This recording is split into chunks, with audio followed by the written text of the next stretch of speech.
سورہ فاتحہ پڑھتے ہیں، ہر نماز میں پڑھی جاتی ہے، آج تک نہ تو اس کے الفاظ ہی صحیح سے یاد ہیں اور نہ ہی اس کا معنی اور مفہوم ہم سمجھ سکیں۔ علماء نے کہا کہ پورے قرآن کا خلاصہ، پورے قرآن کے اندر جو مضامین آئے ہیں وہ تمام کے تمام مضامین اللہ رب العزت والجلال نے اس سورہ فاتحہ کے اندر پیوست کر دیے۔ پورا قرآن کا خلاصہ اور نچوڑ اس سورہ فاتحہ کے اندر ہے۔ کیا ہمیں کبھی شوق ہوا ہو کہ ہم بھی سوچیں کہ قرآن کے اندر کون کون سے مضمون آئے، قرآن کے اندر کون کون سی باتیں بتلائی گئی؟ سورہ فاتحہ کا پہلا لفظ ہے الحمدللہ رب العالمین، کہ تمام تعریفیں اللہ کے لیے ہیں۔ پتہ کیا چلا کہ قرآن کے پورے قرآن کے اندر الف لام میم سے لے کر ناس تک اللہ ہی کی تعریف بیان کی گئی۔ انسان کسی دوسرے کی تعریف کرے، کسی پھول کو دیکھ کر کہے کیا شاندار پھول ہے، حقیقت میں یہ اللہ کی تعریف کر رہا ہے۔ کسی خوبصورت شخص کو دیکھ کر کہے واقعی یہ کتنا خوبصورت شخص ہے، اس کتنا حسین و جمیل شخص ہے، واقعی وہ اللہ کی تعریف کر رہا ہے۔ یہی بندہ کہنا چاہتا ہے تمام تعریفیں خواہ وہ کسی بھی لائن سے ہو، کیسی بھی ہو، وہ صرف اور صرف جو بھی تعریف ہو سکتی ہے وہ تو اللہ کی ہو سکتی ہے، کسی کی نہیں ہو سکتی۔ اور اس کے آگے کہا رب العالمین، جو تمام جہانوں کا پالنے والا ہے۔ ہر شخص یہ چاہتا ہے کہ ہمارے والدین ہمیں کھلا رہے ہیں، ہمارے بڑے ہماری پرورش کر رہے ہیں، ہماری دیکھ ریکھ فلاں صاحب کر رہے ہیں، وہ ہماری زندگی کے مالک ہیں، وہ ہمیں ہماری زندگی کے لمحات گزروانے میں اور اس کو آگے پروان چڑھانے میں ان کا رول ہے۔ یقیناً دنیاوی اعتبار سے ہو سکتا ہے، حقیقی اعتبار سے رب جو ہے وہ تو اللہ ہی، وہی پالنے والا، وہی کھلانے والا، وہی ہمیں طاقت اور نصرت اور مدد دینے والا ہے۔ تو گویا پرورش کی اور ربوبیت کی جتنی باتیں ہیں وہ سب قرآن کریم کے اندر اللہ رب العزت والجلال نے اس کے اندر پیوست کر دی۔ آگے کہا الرحمن الرحیم، دو صفتیں اللہ رب العزت والجلال کی، رحمان اور رحیم، بڑا مہربان ہے، نہایت رحم کرنے والا ہے۔ رحمان کہتے ہیں دنیا کے اندر خواہ کوئی بندہ اللہ کی عبادت کرے یا نہ کرے، اللہ اسے روزی دیتا ہے، اللہ اس کے اوپر مہربان ہے۔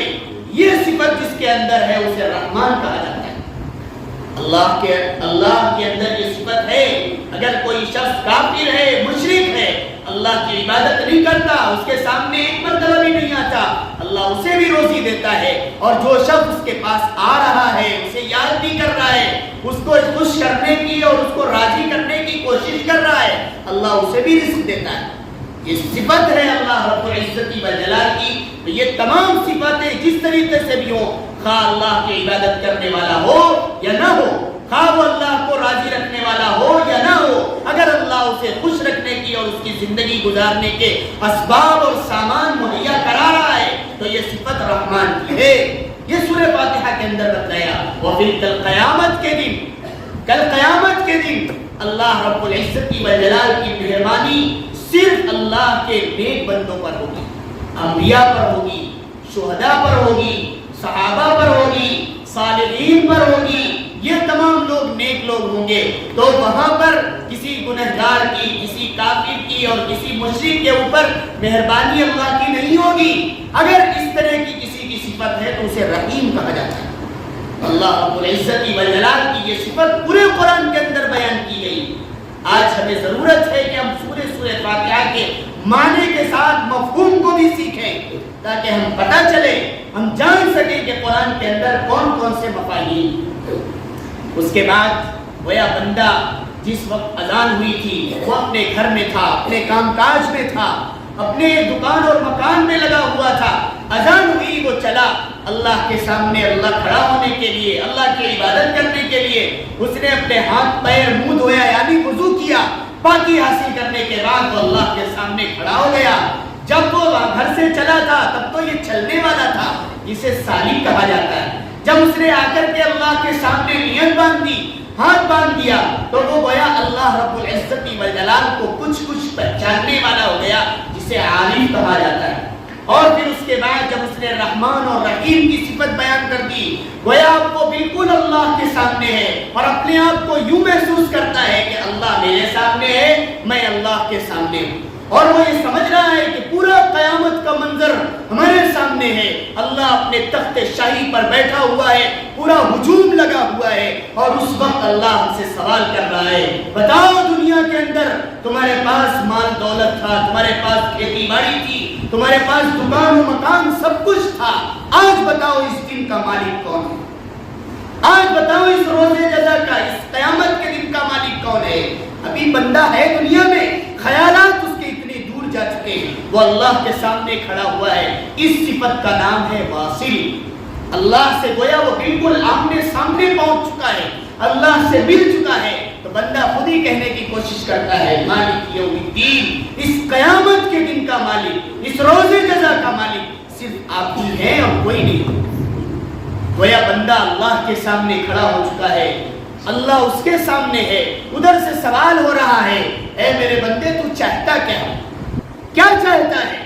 تو ابھی ہاتھ پیر دھو رہا تھا، ابھی تو نے نیت باندھی ہے، ابھی تو نے الحمدللہ رب العالمین کہا ہے، ابھی تو الرحمن الرحیم کہہ رہا تھا، اب تو نے مالک یوم الدین بھی کہہ دیا ہے، تو چاہتا کیا ہے؟ کیا کہنا چاہتا ہے؟ وہ بندہ کہہ رہا کچھ نہیں، صرف آپ کی عبادت کرنے آیا، ایاک نعبد، میں تو صرف آپ کی عبادت کرنے کے لیے کھڑا ہوا ہوں۔ اور پھر بندہ خود ہی کہتا ہے میرے ہاتھوں میں یہ طاقت نہیں، میرے پیروں میں یہ طاقت نہیں، میرے جسم کے اعضاء کے اندر یہ طاقت نہیں ہے، کوئی میں تو کمزور ہوں، مجھے تو اتنے ناپاک اور گندے پانی سے پیدا کیا گیا، آج یہ آپ کا کرم ہے کہ اتنے حسن و جمال میں اور اس جسم کے ساتھ آپ نے مجھے کھڑا کیا ہے، میں کھڑا تو ہو گیا ہوں، میں نے کوشش تو کر دی ہے، میں کوئی شروعات تو کر دی ہے عبادت کرنے کی، لیکن میں کہنا یہ چاہتا ہوں وَإِيَّاكَ نَسْتَعِينُ، کہ بغیر آپ کی مدد کے یہ عبادت پوری نہیں ہو سکتی، بغیر آپ کی مدد کے، جب تک آپ کی مدد شامل حال نہیں ہوگی اس وقت تک مجھے معلوم نہیں کہ میں اس عبادت کو پورا کر بھی سکوں گا یا نہیں کر سکوں گا، آپ کی مدد مجھے چاہیے، میں عبادت کرنے کے لیے کھڑا ہوں، آپ کی مدد کا طلبگار ہوں اور میں یہاں پر کھڑا ہوا۔ بندہ یہ کہہ رہا ہے گویا اس طریقے سے تمام عبادات کی جو چیزیں ہیں، مدد مانگنے کی جو چیزیں ہیں، وہ اللہ رب العزت والجلال نے پورے قرآن کے اندر بیان کی۔ آگے پھر سوال ہوتا ہے کہ یہ عبادت کر کے اور مدد مانگ کے تمہیں کیا چاہیے، کیا لینا چاہتے ہو؟ تو بندہ جواب دیتا ہے اہدنا الصراط المستقیم، اے اللہ مجھے کچھ نہیں چاہیے، میں تو عبادت کرنے کے لیے آپ کے سامنے کھڑا ہوا، آپ راضی ہو جائیں، بس راضی ہونے کے ساتھ آپ کی مدد مل جائے یہی کافی ہے، تو کچھ تو چاہیے، کیا چاہیے؟ اہدنا الصراط المستقیم، میں تو سیدھا راستہ ڈھونڈنے کے لیے آیا ہوں، آپ کے سامنے جو کھڑا ہوا ہوں، مجھے سیدھا راستہ چاہیے، جس راستے سے آپ راضی ہو جاتے ہو، جس راستے سے آپ خوش ہو جاتے ہو، جس راستے سے آپ کے آقا، آپ کے محبوب جناب محمد رسول اللہ صلی اللہ علیہ وسلم کی سیرت اور سنت زندہ ہو جاتی ہو، مجھے وہ راستہ چاہیے۔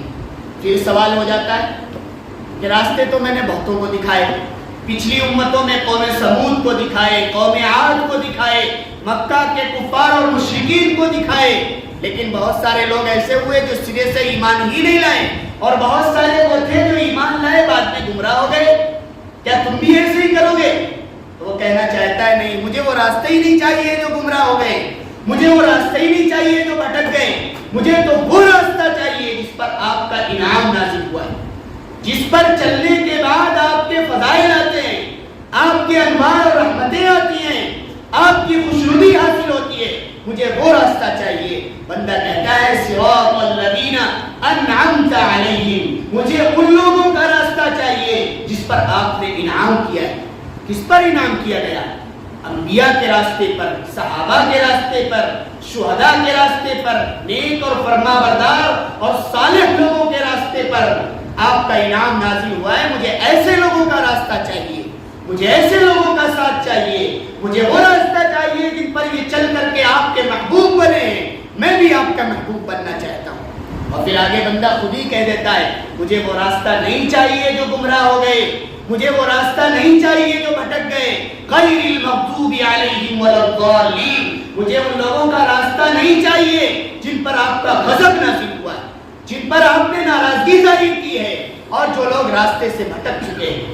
گویا یہ پورا سورہ فاتحہ کا میں نے آپ کے سامنے ترجمہ اور مطلب مختصر الفاظ میں بیان کیا، اسی کو پورے قرآن میں بیان کیا گیا۔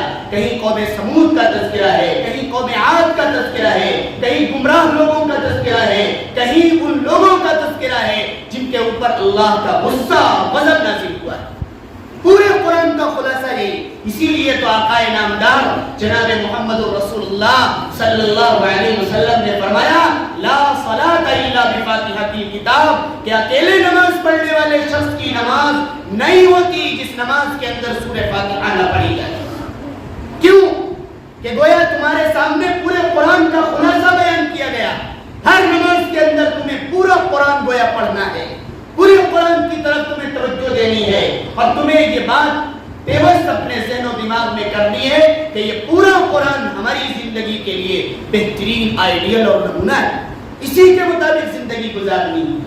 آج افسوس کے ساتھ کہنے دیجئے پوری زندگی ہو گئی نماز پڑھتے ہوئے، آج تک نہ تو ہمیں سورہ فاتحہ کے الفاظ یاد ہیں، آج تک نہ تو سورہ فاتحہ کا ترجمہ یاد ہے، آج تک نہ ہمیں اس کا مفہوم معلوم چلا ہے، کچھ بھی ہمیں معلوم نہیں، اور ہم نمازی۔ میں نے جو آیت پڑھی، اللہ کے نبی صلی اللہ علیہ وسلم سے ایک صحابی نے شکایت کی، فلاں شخص نماز پڑھتا ہے چوری کرتا ہے، فلاں شخص نماز پڑھتا ہے گناہ میں مبتلا ہوتا ہے۔ اللہ کے نبی علیہ السلام نے فرمایا کہ عن قریب اس کی نماز اس کو بے حیائی سے اور بری باتوں سے اور گناہ کے کاموں سے اسے روک دے گی۔ آج افسوس کے ساتھ کہنے دیجیے ہم 5 وقت کے نمازی ہیں، ہر وقت ہم مسجد میں آتے ہیں، پورے نوافل اور سنن اور اس کے آداب کی رعایت کرتے ہوئے نماز بھی پڑھتے ہیں، اور ہم مسجد میں آنے کے بعد ہم دیندار بھی اپنے آپ کو محسوس کرتے ہیں، اور ہماری یہ کوشش رہتی ہے کہ ہم واقعی دیندار ہیں۔ ہر شخص یہ کوشش کرتا ہے کہ ہمارے مسجد کے اندر کسی بھی فعل سے، کسی بھی عمل سے، کسی بھی قدم سے ہمارے کسی بھی بھائی کو تکلیف نہیں ہونی چاہیے۔ یہ صفت ہماری باہر کیوں نہیں آتی؟ مسجد سے نکلنے کے بعد ہمیں معلوم ہی نہیں چلتا کہ ہم مسجد کے اندر جس طریقے سے مسلمان تھے وہ مسلمان ہونے کی صفت باہر ہے بھی یا نہیں؟ کون سا ایسا گناہ ہے جو مسجد سے نکلنے کے بعد ہم نہیں کرتے؟ جھوٹ ہماری زندگی میں، چوری ہماری زندگی میں، دھوکہ دھڑی ہماری زندگی میں، ایک دوسرے کو تکلیف دینا، ستانا، ایذا پہنچانا ہماری زندگیوں کے اندر داخل ہے، اور ہم پکے اور سچے نمازی ہیں۔ آپ یہ بتلائیے یا تو آپ کی نماز جھوٹی ہے یا قرآن کی یہ آیت جھوٹی ہے۔ یقیناً قرآن کی آیت تو سچی ہی ہے، ہماری نماز نہیں۔ جو اللہ رب العزت والجلال نے اس آیت کے اندر فرمایا ان الصلاۃ تنہی عن الفحشاء والمنکر، کہ نماز ہر چھوٹے بڑے گناہ سے، ہر چھوٹے بڑے بے حیائی کے کاموں سے روک دے گی، یہ نماز ہے۔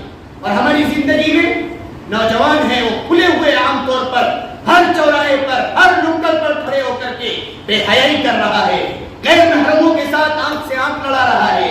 کون سی ایسی زندگی کا لمحہ ہے اس کا جو اس نے گناہگاری کی طرف اپنے آپ کو نہیں موڑ رکھا ہے؟ اور نمازی بھی ہے۔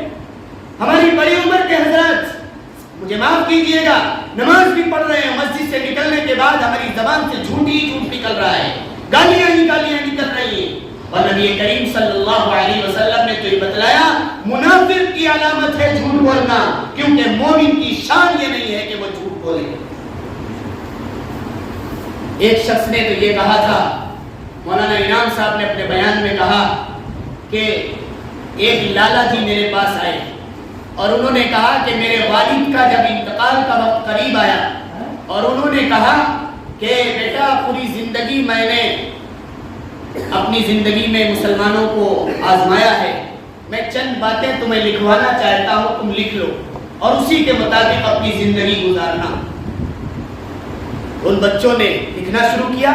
اس بوڑھے باپ نے مرنے کے قریب شخص نے جو چیز لکھوائی اس میں سے سب سے پہلی چیز تھی کہ بہت لکھوائی، لیکن ایک بات میں آپ کو بتانا چاہتا ہوں۔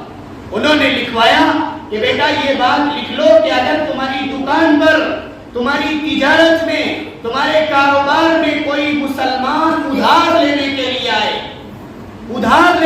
آئے تو بغیر کسی ثبوت کے، بغیر پوچھ تاچھ کیے، بغیر اس کا نام پوچھے ہوئے اس کو دے دینا، اس لیے کہ مسلمان کبھی دھوکہ دھڑی نہیں کرتا، اس اس لیے کہ مسلمان کبھی کسی کے ساتھ دھوکہ نہیں کرتا، کبھی کسی کا حق نہیں مانتا۔ یہ بات تم لکھ لو۔ ان بچوں نے لکھی اور اس کے مطابق انہوں نے اپنی زندگی گزاری۔ پھر مولانا نے کہا کہ آپ بھی تو بوڑھے ہو چکے ہیں، اب آپ اپنی زندگی کا تجربہ بتائیے، آپ کیا کہنا چاہتے ہیں؟ انہوں نے کہا میرے دل میں یہ جذبہ اور شوق پیدا ہوا، ہو سکتا ہے کہ یہ شخص اپنے باپ سے بڑھ کر کوئی چیز لکھوائے گا۔ اس نے کہا کہ میں بھی ایک بات لکھواؤں گا ضرور، اور اپنے بچوں کو یہ بات کہوں گا کہ اگر کوئی مسلمان تمہارے پاس کوئی کاروبار کی نیت سے دکان پر کوئی چیز خریدنے یا لینے کے لیے آئے اور ادھار لینے آئے تو دور سے ہی بھگا دینا اور اسے لینے کی کوشش مت کرنا۔ کہا کہ آپ اپنے باپ کی بات نہیں مانیں گے؟ آپ کے والد نے تو یہ لکھوایا تھا کہ اگر کوئی مسلمان تم سے کاروبار کرنے کے لیے یا ادھار لینے کے لیے آئے تو بغیر نام پتہ پوچھے اسے دے دینا۔ کہ ہاں میں اپنے باپ کی بات نہیں مانوں گا، اس لیے کہ ہو سکتا ہے کہ ان کی زندگی میں مسلمان ایسے ہی ہو۔ آج میری زندگی میں نے پرکھ لیا ہے، دیکھ لیا ہے، تجربہ کر لیا ہے، اپنی پوری زندگی کا آزمایا ہوا نسخہ میں بتلانے کی کوشش کر رہا ہوں کہ آج کا مسلمان سب سے زیادہ دھوکہ دھڑی میں آگے ہے، سب سے زیادہ غمن میں آگے ہے، سب سے زیادہ ایک دوسرے کو تکلیف پہنچانے میں آگے ہے۔ اس لیے میں کہوں گا کہ اگر کوئی شخص بغیر کسی پیسے کے ادھار لینے کے لیے آئے تو اسے دور سے ہی بھگا دینا۔ آج غیروں کا طریقہ یہ ہے۔ ہمارے ساتھ ہم نے نبی کریم صلی اللہ علیہ وسلم کی سیرت پڑھی، ان کے کردار کو پڑھا ہے۔ پہلے کے غیر مسلم مسلمان ڈھونڈتے تھے اور کوشش کرتے تھے کہ ہم ان کے ساتھ بیٹھ کر کے اپنے کاروبار کو آگے بڑھائیں گے، ان کے ساتھ پارٹنرشپ کریں گے اور پھر ہمارا کاروبار ترقی کرے گا۔ آج افسوس کے ساتھ کہنے دیجئے ہم سب اس مسجد میں بیٹھے، میں بھی یہاں بیٹھا ہوا ہوں، آج مسلمان ہمارا نام سن کر بھاگتا ہے۔ وہ یہ کہتا ہے کہ کوئی ایسا نہیں ہے مسلمان جو مجھے ایسا ملا ہو جس نے اپنے نبی کی بات مانی ہو اور وہ واقعی سچا اور پکا مسلمان ہے۔ اور ہم پورے نمازی بھی ہیں، ہر اعتبار سے ہم نماز کی ادائیگی بھی کرتے ہیں، ہر اعتبار سے ہماری کوشش رہتی ہے کہ ہم یہ بات اپنے ذہن و دماغ کے اندر پیوست کریں کہ ہم نبی کریم صلی اللہ علیہ وسلم کے سچے امتی ہیں، ان کی باتیں اپنے ذہن و دماغ میں پیوست کرنے والے اور اس کے مطابق اپنی زندگی گزارنے والے ہیں۔ آج ہر اعتبار سے ہمارے عقائد بھی دین کے خلاف ہوتے چلے جا رہے، ہماری عبادات بھی دین کے خلاف ہوتی چلی جا رہی، ہمارے معاملات تو جیسے ہیں ہم اور آپ ایک یہ قصہ ہی ہماری زندگیوں کے لیے کافی ہے۔ ہماری زندگی کے جو روزانہ کی زندگی ہم والدین کے ساتھ، بیوی بچوں کے ساتھ، اپنے پڑوسیوں کے ساتھ کیسا سلوک کرتے ہیں، روزانہ کی مثالیں ہمارے سامنے ہیں۔ آج ہم اپنے معاملات کس طریقے سے کرتے ہیں، شادی بیاہ کا موقع ہے، لین دین کا موقع ہے، قرض کا موقع ہے، آج کسی بھی طور پر ہم اسلامی شریعت کے خلاف بھی نظر آتے ہیں۔ کوئی بھی ایسا لمحہ ہماری زندگی کا نہیں ہے جس میں ہم نبی کریم صلی اللہ علیہ وسلم کی سیرت کے مطابق اپنی زندگی گزار رہے ہیں۔ اور پھر اخلاق نام کی کوئی چیز ہمارے پاس نہیں۔ نبی کریم صلی اللہ علیہ وسلم کی تو قرآن میں تعریف کی گئی ہے، وَإِنَّكَ لَعَلَىٰ خُلُقٍ عَظِيمٍ، کہ نبی کریم صلی اللہ علیہ وسلم اخلاق کے اعلیٰ پیمانے پر فائز ہیں۔ آج ہم ان کے نام لیوا ہیں، آج ہم انہی کی زندگی کے مطابق اپنی زندگی گزارنے والے ہیں۔ آج ہم یہ کہنے کی کوشش کرتے ہیں کہ ہم نمازوں کی بھی پابندی کرنے والے ہیں اور نماز پڑھنے کے باوجود ہماری زندگی سے ایک بھی گناہ نکلنے کے لیے تیار نہیں ہے۔ اس لیے ہم کوشش یہ کریں کہ نماز کو سیکھیں، نماز میں جو جو چیزیں ضروری ہیں ان کو ہم سیکھنے کی کوشش کریں اور پھر اسی کے مطابق نبی کریم صلی اللہ علیہ وسلم کی سیرت کے مطابق اپنی زندگی گزارنے کی کوشش کریں۔ اللہ رب العزت والجلال کہنے سننے سے زیادہ عمل کی توفیق برحمت فرمائے۔